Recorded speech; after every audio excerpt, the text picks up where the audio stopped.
Sixers fans, what's up? I think it's about time I get into the De'Anthony Melton trade, the Danny Green and 23rd pick to the Memphis Grizzlies for De'Anthony Melton. I would like to start off and preface by saying that in my podcast with Romp, if you don't go follow him on or subscribe to him on YouTube, go check it out, Sixers Talk with Romp.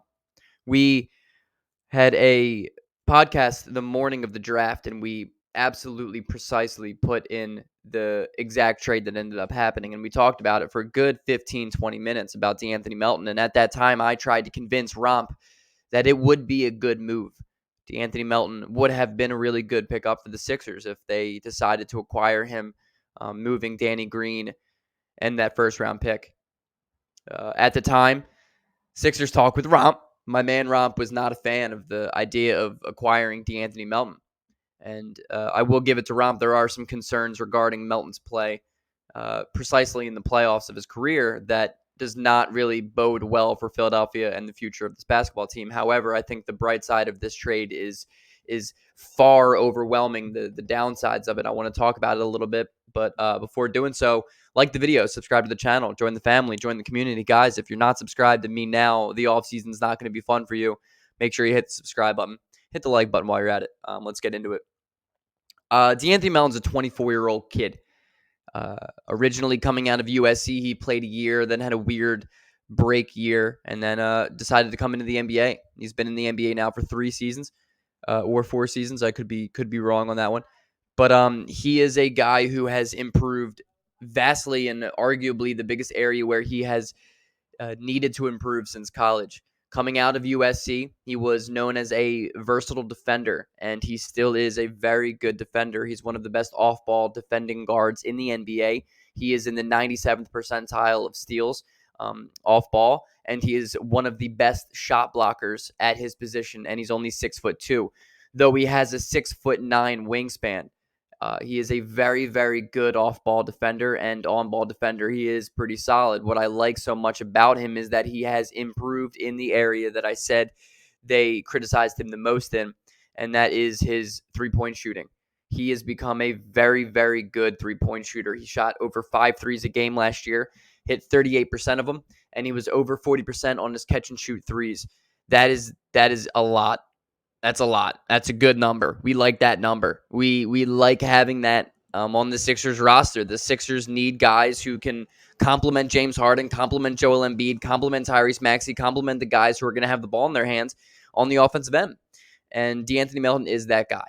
De'Anthony Melton is a guy you can rely on to hit some shots, and he is also a guy who can hit tough threes. He does a lot of step backs. He's a good contested three-point shooter.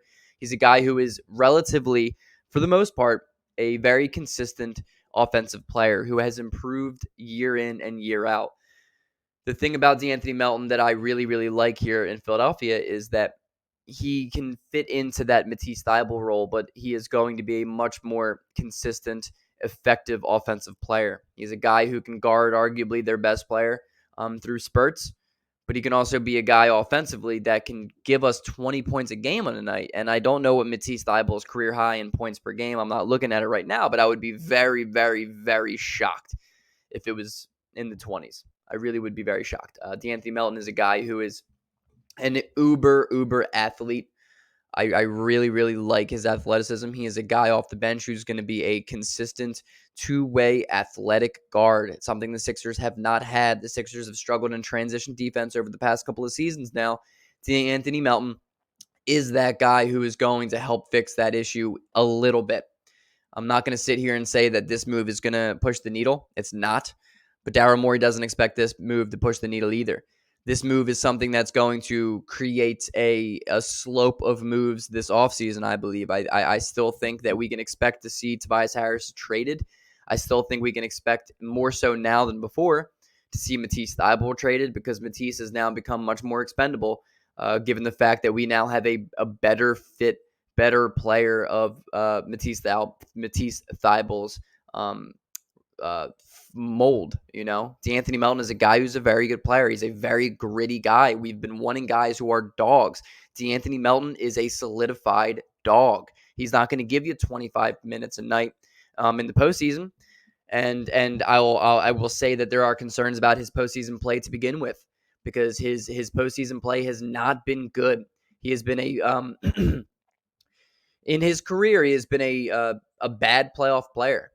But again, if DeAnthony Melton is going to be the reason why you lose a playoff series, there's something bigger. There's a bigger concern. DeAnthony Melton is not important enough to be the reason why we don't make the finals. If anything, he's just going to be another guy, another tool, another weapon we can use and solidify and utilize in a correct manner. Something we have not been able to do. We have not had guys in the past off the bench who can play offense and defense. We've been filled with guys who are one-dimensional products, and DeAnthony Melton is not one-dimensional. He is a very consistent 3-and-D player with a long wingspan and with a very, very high motor. He's going to be the guy that's going to be diving down on the court. He's going to be a guy that I really believe Philadelphia fans are going to absolutely come to love, because he is just a very, very high motor hustle guy who can hit threes, who can make some really nice plays on the offense and defensive side. And he is also an absolute freak athlete who can put up some highlight reel dunks at times. I really like De'Anthony Melton. Danny Green was not going to play for us this year, though he says he wants to come back and he's expecting to come back this year. I just don't see him playing in the 2022-2023 season at all. And the 23rd pick, though, I would have liked to probably use it just to add a little bit more depth and have those 2 extra years on a contract of control. Doc Rivers was not going to play them. And though that is such a stupid excuse to not take a pick, it's also a very understandable excuse because that's true. Doc Rivers just would not have played a guy that we would have taken at 23 until it's 80 games in the season. And at that point, it's too late. The Sixers window is right now.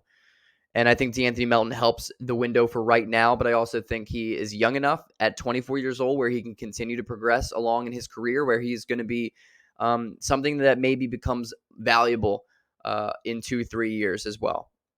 I think De'Anthony Melton is a very good pickup. I would like to completely sit here and say that this is not the end of the offseason, guys.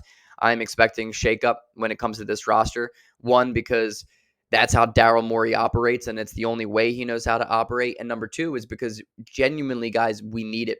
We need to trade Tobias Harris. Matisse Thybulle probably can go. We need to just move pieces in order to bring in more athletic two-way players who spot up and shoot better.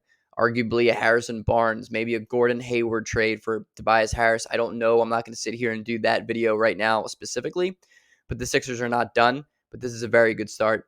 If anything, guys, I think you're going to really, really learn to love De'Anthony Melton. He has been a guy who I've been a very big fan of over his tenure in the NBA.